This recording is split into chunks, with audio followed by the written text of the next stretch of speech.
And when I decided to start to roast, when I was ready to launch my brand, the authorities told me that I cannot do it because the law didn't accept anyone to go and roast unless they have an insurance policy that at the moment will cost me $150,000. The government, because of a poor mentality, I will say, or poor thinking, and the government thinks that the more green coffee we can produce of high quality to export, the better the country, because they will have more US currency to import other things.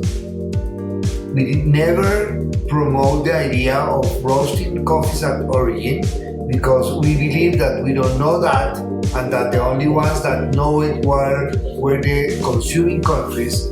But as I said, I have never seen a container of grapes leaving France to make the champagne in New York.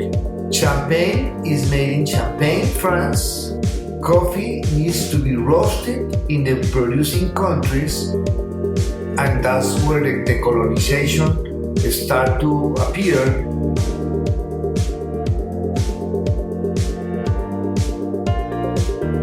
Welcome to Mindful Businesses, presented by Sarani, and I'm your host, Vidhya Iyer. In our podcast, we bring to you brands that are mindful in their practices and processes. A mindful business adopts and employs sustainable social, economic, and environmental practices.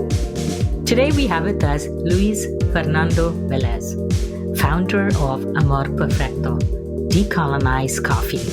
He joins us from Bogota, Colombia. Welcome, Luis. Thank you very much for the invitation, Vidhya. I'm really happy to talk about our idea of decolonizing coffee and decolonizing the coffee industry. Coffee is grown all over the world, from Indonesia to South America and everywhere in between. Who were the first people who cultivated coffee? There are many histories about how coffee was discovered by the humans. There is, to me, the most beautiful story about is the Chaldean idea. He was a shepherd in the Ethiopian mountains. He saw part of the sheep eat a red berry, and when they eat that berry, they came back very excited. Mm-hmm. So he went to take those cherries, and suddenly some of those cherries went into the fire, and all that beautiful smell of the cherries being roasted called his attention. And since then, I said, the human being is trying to fit that smell into the taste.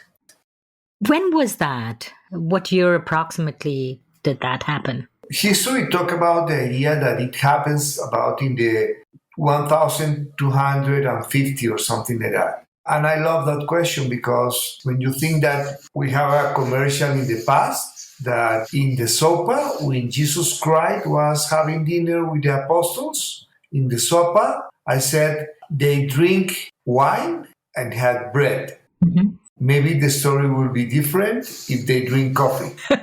That's a good one. So when did it come to South America? It was brought to South America by Dutchland.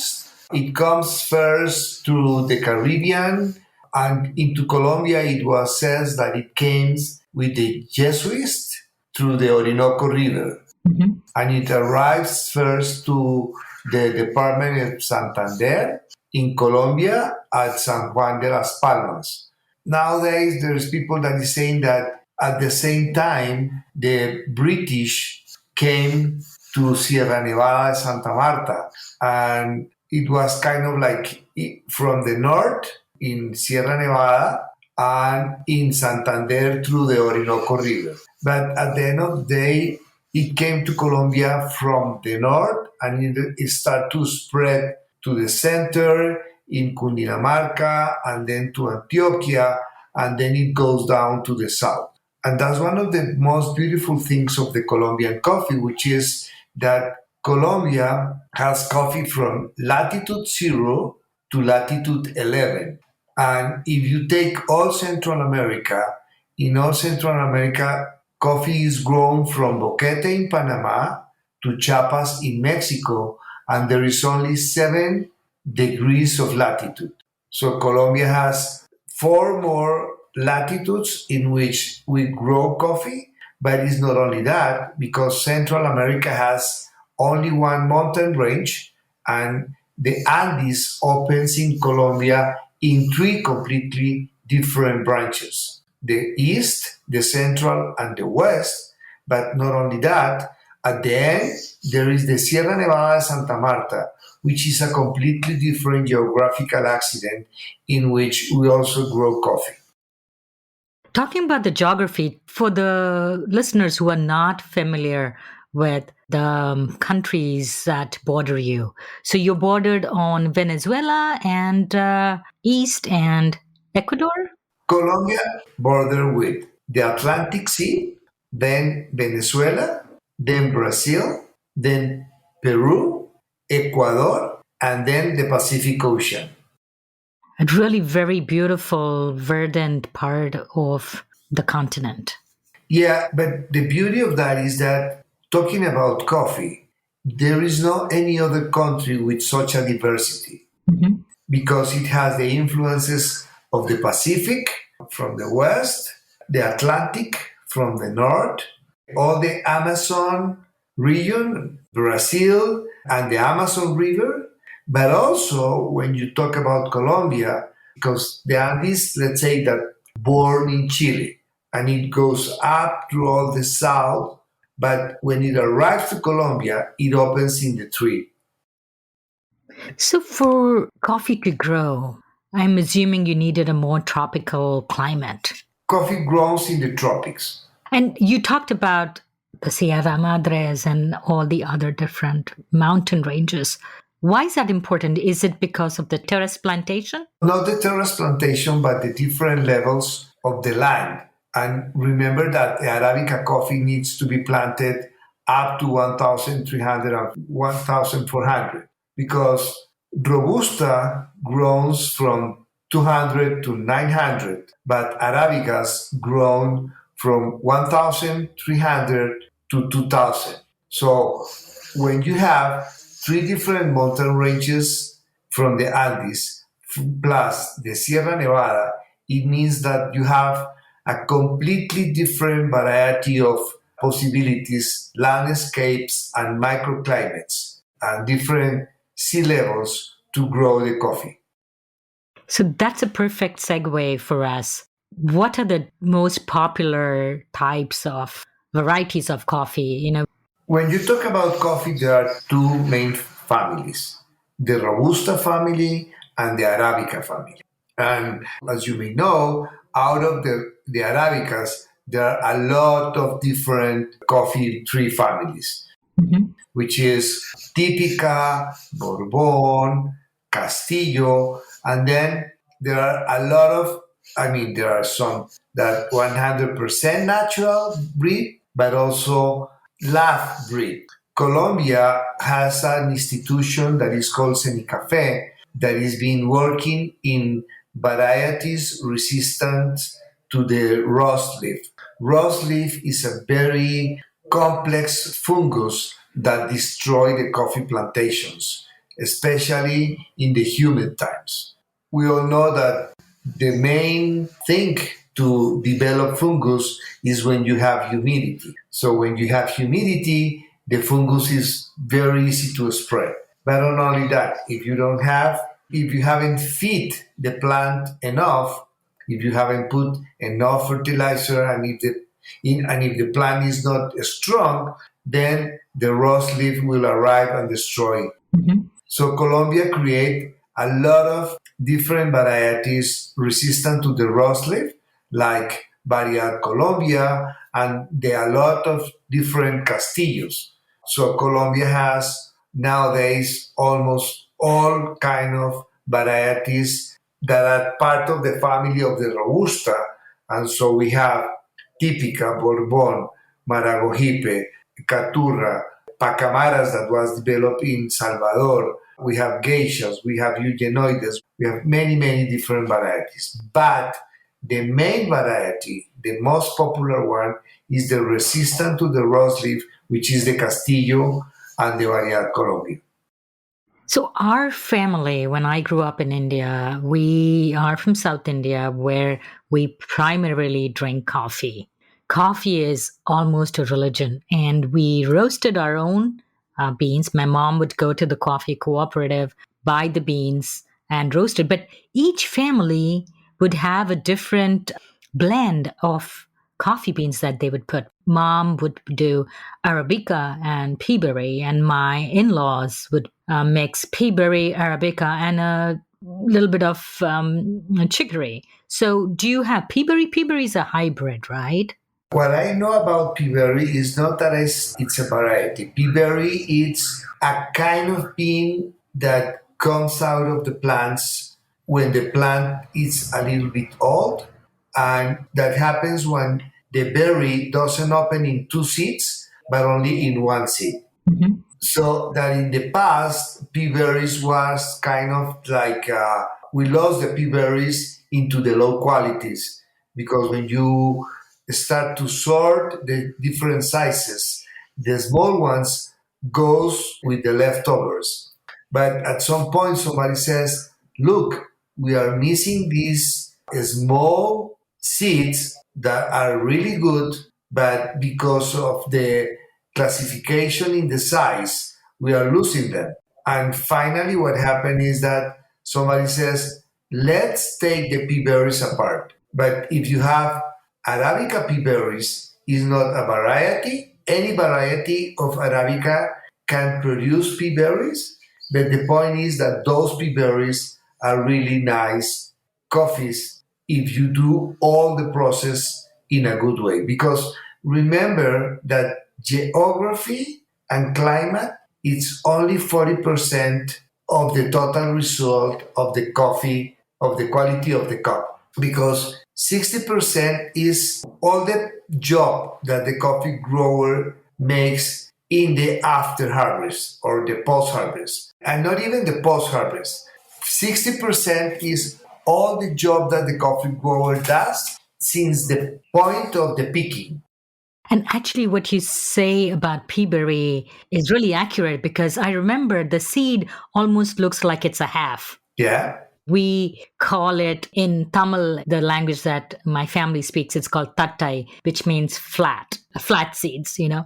And so, what are the processes that takes the green beans to the coffee that we know? One of the most important changes in the coffee industry in the last 15 years in Colombia, I would say, is that coffee growers realized that if they wanted to have a high quality coffee or a coffee with a score up to 85, they need to pick the cherry at the perfect ripeness. And how to measure when the perfect ripeness is not something just according with the tradition.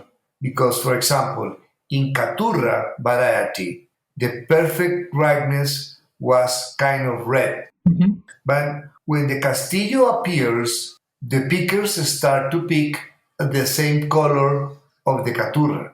But then researchers came and said, no, let's measure the amount of sugar according with the bricks standards and see which is the perfect type of ripeness. So, what would determine the perfect type of ripeness? The sugar as per the brick standard? Exactly. So InnovaKit, which is a partner that we have, it's a company that was created by Hugo Lopez and Silvana Jandar. They did research at Semicafe, and in that research, they discovered that if they bring a refractometer to the field and measure the amount of bricks, squeezing the cherry and putting the juices of the cherry in the refractometer and measure the amount of bricks, they will see that cherry that is between red and green has X amount of bricks. A cherry that is completely red has another amount of bricks. and a cherry that is almost purple has a completely different amount of bricks. Mhm. So it means that in Castillo, for example, is more arriving to the purple, the perfect moment to pick the cherry. And that point is a huge difference when you pick the cherry at that point than when you pick the cherry when it's not completely ripe. If you pick in the perfect ripeness, you will have the perfect sweetness in the cup and the more complex flavor in the cup. You talked about sugar and fructose and glucose in the coffee. I thought coffee had caffeine. Coffee has caffeine and has more than, up to now, all the research have found that the coffee has more than 1,200 components between antioxidants, phenols, chlorogenic acids, phosphoric acid, acetic acids, many components. So the more you can capture at the moment of the roasting, the more complex the cup. Why is it important for the sugar level to be perfect as per your bricks for each variety of coffee? Because the more sugar you have in the cherry, the more sugar you will have in the seed, and the more complex flavors you will have in the cup. Because a cherry with no sugar, it's a seed without sugar, it's a seed without complexity. Because sugar at some point is what creates the complexity of the coffee. Mhm. And that's why we will talk later about roasting at origin and the amount of sugars and fructose, glucose, and glutamine in the seed that when you have all those components, when you roast the coffee, you will have a very complex cup of coffee. When you roast a seed without those elements, which is what happened when the people roast in the consuming countries, then you don't have that complexity, so you don't have the beauty of the cups when you roast at origin. How does the farmer or the picker know the exact color? Because you said one has to be reddish, one has to be more purplish. How do they know the exact color and the ripeness? Because they are not going around with the refractometer, right? The grower asks the pickers to pick at the perfect ripeness according with the color of the cherry. So for the picker to know the exact moment, we paint the nail of the pickers to have the reference of the perfect color they need to pick the cherry. That's such an interesting transition from a high tech to a very low tech way to figure out what is the exact ripeness. So after they are picked, what happens to the coffee? Then you have to decide what kind of process are you going to make. If you are going to make natural, if you are going to make honey, or if you are going to make fully washed. If you said, okay, I'm going to make natural, so the idea is to decide if you want to ferment or if you don't want to ferment. If you want to ferment, there will be a purpose of why to ferment. What do you want to increase? If you are going to make there are many kind of different types of fermentations today. Mhm. You ferment for X amount of hours and then you bring it to a beds in a very dry place to dry with a very high control of temperature and humidity.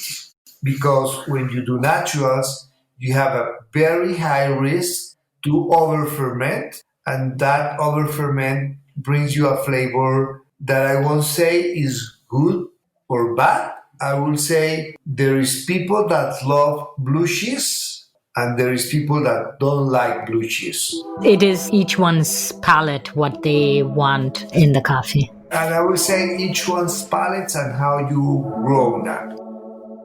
So now you have the coffee. We have decided that we want to go with the Colombian natural wash coffee. What would be the next step? We don't want to ferment it, say.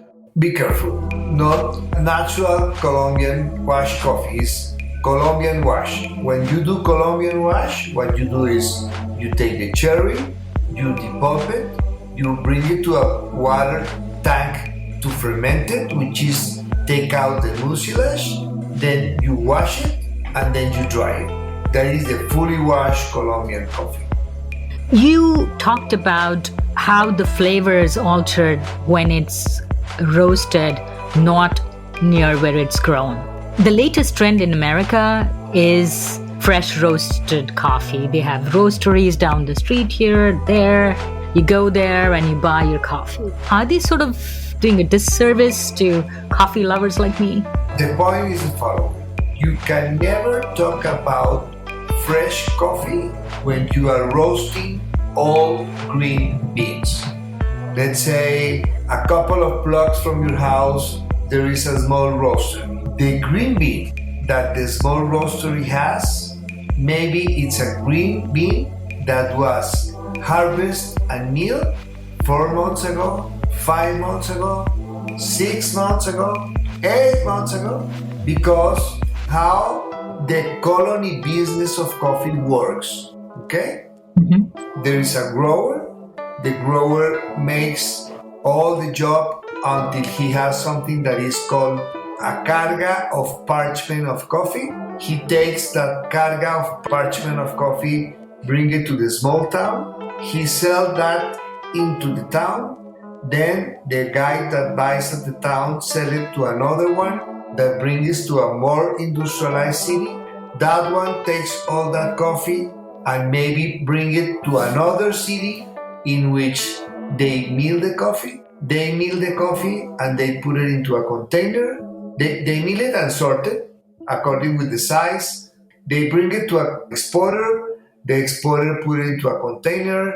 The container goes to a port. From the port goes to another port in the States. And from that port into the States goes to the wholesaler.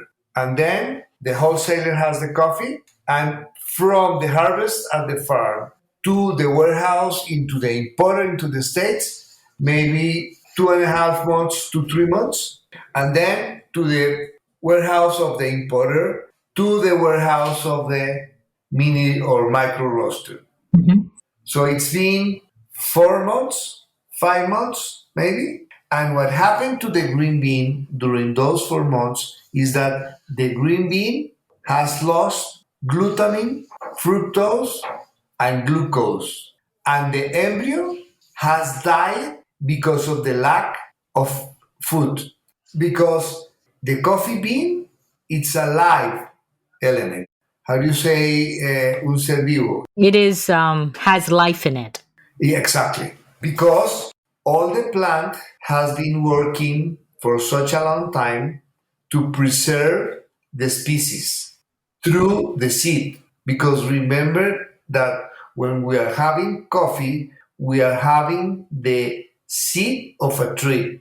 Mm-hmm. And we are taking the best of the seed of the tree, which is the element that makes the tree to be preserved as a species. I get it, yeah.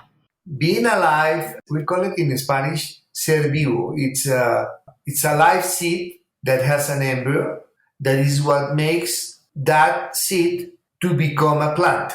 And that embryo needs food to be alive and to make the seed becoming a plant. It needs the glucose, the glutamine, and the fructose. But those three elements, after 3 months or 4 months of the seed in the warehouses and in the boats and in the other warehouse and in the port and in the other port, it loses all that. So the embryo dies, and what the roaster has in the micro roastery is that they have fresh roasted coffee, but it doesn't mean that is real fresh coffee. It doesn't mean that the beans are fresh. It's roasted fresh. Exactly. The coffee that you used to drink in India at your family house has a completely different flavor of the coffee that you drink in the States. And the other thing that I thought about, the process when it comes overseas from Colombia, from India, from US border and customs, they probably fumigate it too, because they don't want any, especially if it's not roasted. I don't know very much about it. That would alter the taste too. Definitely, because being a live seed means that it breathes, it absorbs and it releases. And absorbing and releasing creates the integration of new components and the liberation of the other ones. Mhm. So if you fumigate it, maybe it will have things added to the seed. But I mean, I don't know how it is, and I don't know if the green coffee needs to be fumigated before going into the States or not. But the amount of time that goes from the moment that the coffee is milled until the moment of the coffee is roasted, it's very long and it completely deteriorates the profile of the bean because of the losing of a lot of elements that are really important into the moment of the roast. And that's why we talk about the real fresh coffee, which is coffee that we mill and we roast no later than 2 weeks after.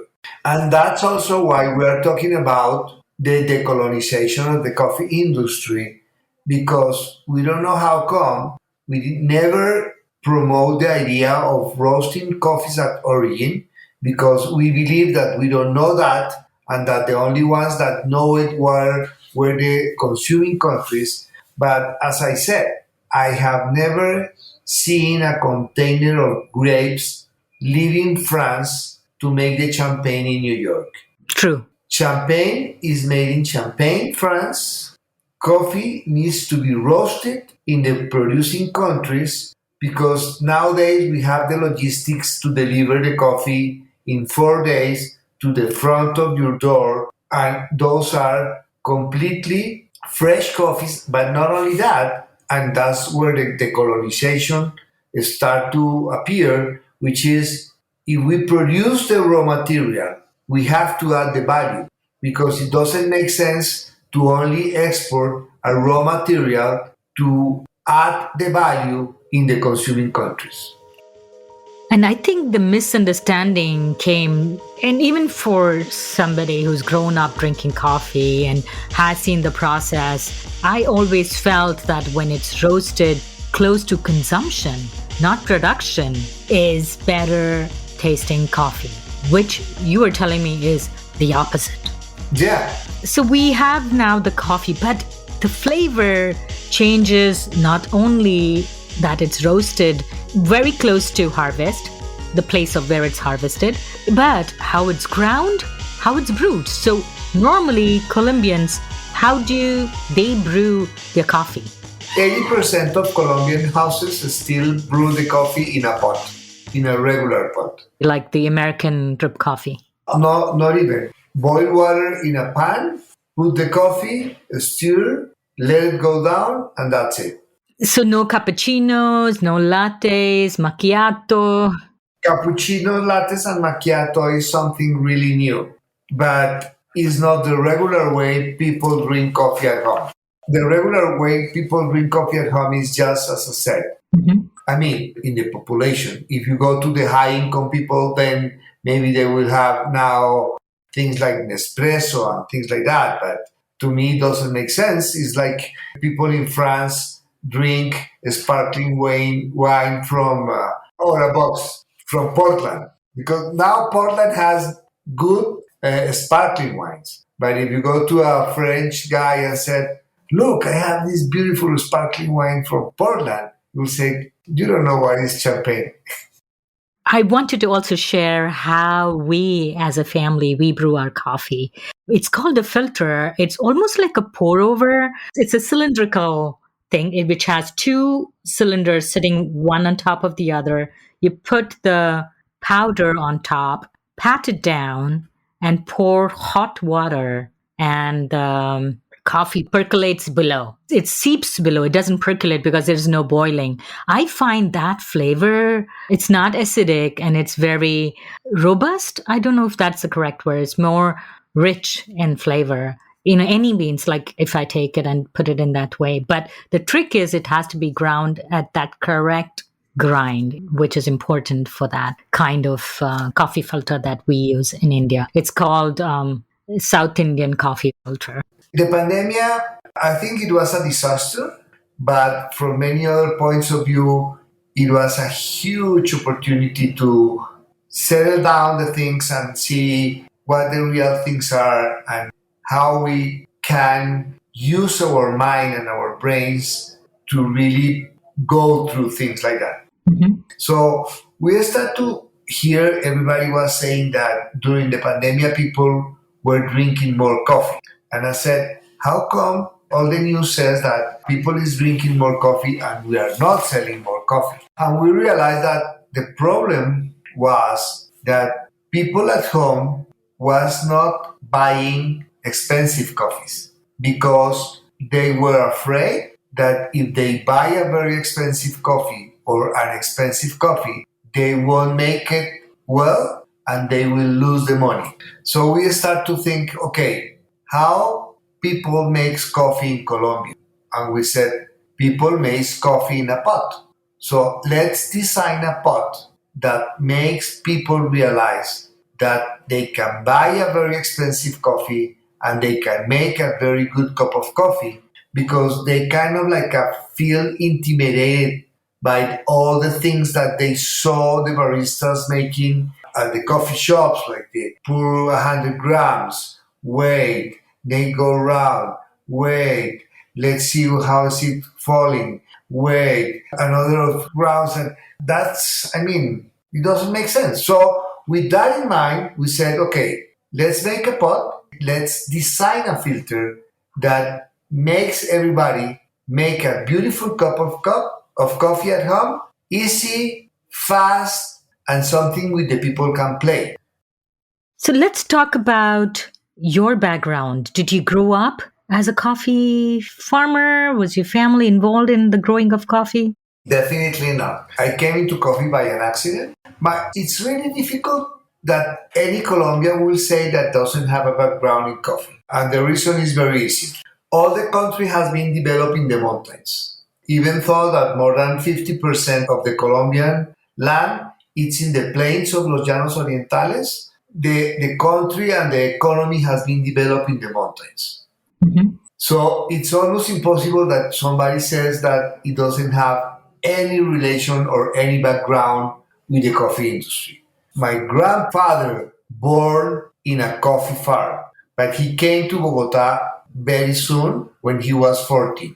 But his father and his grandfather live in a farm, in a coffee farm in Antioquia, which is the one of the largest producers of coffee in Colombia. So it's not that I didn't have any background regarding coffee because I have to remember of visiting my grandfather at his farm and watching the coffee trees and walking in the coffee trees and having all those remembers of the smell when you go to the beneficio and all the process of the coffee and having the cherries and so on. But my father came at 14. He became an insurance salesperson. When I was at the university, I had the idea of creating a business of how to sell coffee in the stadiums without the people needing to go out, being sit down, watching at the game, somebody arrived with a cup of coffee. But then in 1997, in the 90s, I was in the export of dried flowers and I learned how to make good French presses. So we established in the shop an idea of offering to the customers a cup of coffee made in a French press. And people start to say, oh, where is the coffee shop? Inside of the gift shop. No, we don't have any coffee shop. No, but somebody says in the news that you had a coffee shop and that was a very good coffee. How come? No, we don't have any coffee shop. We just offer between customer and customer a cup of coffee. So after like 4 years of hearing the customers asking for the coffee shop, in 1996 we said, if customers want a coffee shop, let's do it. But if we are going to create a coffee shop in Colombia that has the reputation of the best green beans in the world, we have to make the best possible coffee shop and we need to serve the best coffee in the world. And all that begins like that with having in mind that if Colombia has the best green beans, we have to serve the best possible coffee. Mhm. And then I start to go to the World Barista Championships and we start to learn. We start to travel to Scandinavia to see how they roast the coffee and how they make it. And I think that I was talking with somebody yesterday and seeing what happened in the coffee industry that is being revolutionized during the last 21 years. And the answer, or my answer to that, is the following. The coffee industry before the World Barista Championships was a very old guys industry, boring with anything new, and the only thing that was kind of representative was the Italians with the espresso and cappuccinos. And anything that an Italian says about coffee at that moment was kind of the revelation and the truth. But in the year 2000, a couple of guys from Scandinavia decided to invent the World Barista Championship. And that championship attracts all the young people and create a revolution in the industry in which a lot of young people saw in the coffee a possibility to grow and to learn about an industry and to have a business and to be related in something new that became like a fashion, and it reinvigorates the industry and completely change it. And now you see people talking about the third wave, the fourth wave, the new coffee shops, the new way of making coffee. And the changes in the last 21 years of the coffee industry since the World Barista Championship starts, I will say, is more than everything that happens in the last 200. How did Amor Perfecto decolonize the coffee trade? Creating the idea of roasting at origin and proving to the consumers after 24 years in the industry that there is no reason to believe that roasting in producing countries is much better than roasting at origin. We roast at origin, we deliver very fresh coffees and very high quality cup profiles, and roasting in Colombia makes the value change, leave more money in the producing country than the old business. According with the old business, we in Colombia only receive, let's say, 5 cents per cup of coffee when we export green beans, but when we export coffee roasted in Colombia, we receive maybe 25 to 30 cents per every cup. So it means that we are adding value, creating employment, using our designers, using our bags, using our logistics. So we add value in Colombia and we export a product that is ready for the consumer, and we are not exporting just a raw material. So, do you own the coffee plantations or do you buy from cooperatives? We buy directly from cooperatives and we buy directly from coffee growers, which are the coffee growers that we gave them the assistance to do all the processes the way we believe that made them improve the quality of the beans and improve the quality of the cup. Mm-hmm. And we pay them between twice the price of the market to 50% up the price of the market. So what assistance did you give them? Besides the technical assistance on when to pick and how to process, what other assistance did you offer to these growers? For example, last week we had a group of coffee growers from Chaparral, Tolima, and we teach them everything about how to make a good cup of coffee. Because what we are doing is that we are offering the knowledge of everything we have learned, not only to the growers, but to everybody, to create a consciousness of what we have in Colombia and to make Colombians proud of the product and to make Colombians believe that we can transform that raw material to sell a final product and not keeping exporting a commodity. So you are talking about using your prized crop, your prized coffee to elevate the international profile of Colombia. Definitely, because when a Colombian person travels around the world with a passport and with coffee knowledge, that's a Colombian that has a lot of opportunities.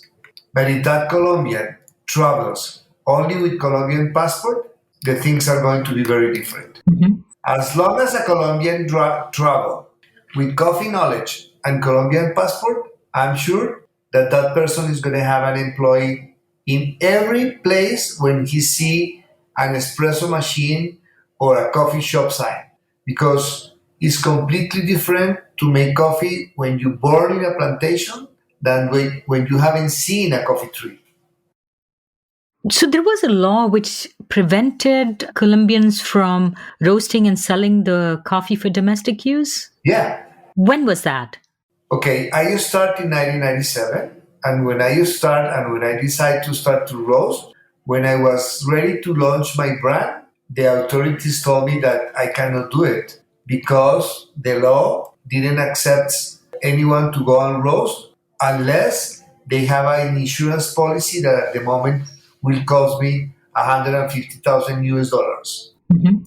And the roast machine that I bought at that moment cost me only $7,500.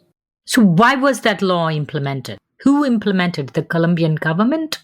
The government, because of a poor thinking, and the government thinks that the more green coffee we can produce of high quality to export, the better the country, because they will have more US currency to import other things.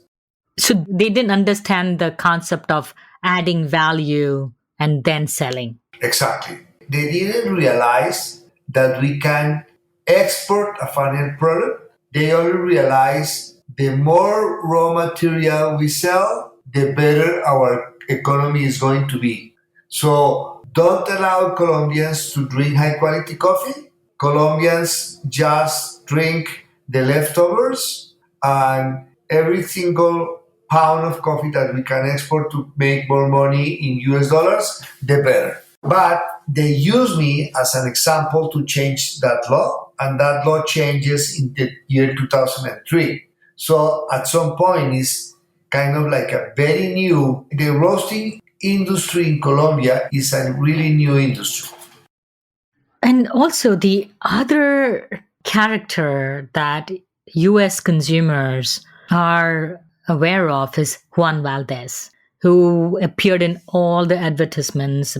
And it was probably a fictional character in the marketing campaign of the National Federation of Coffee Growers of Colombia, right?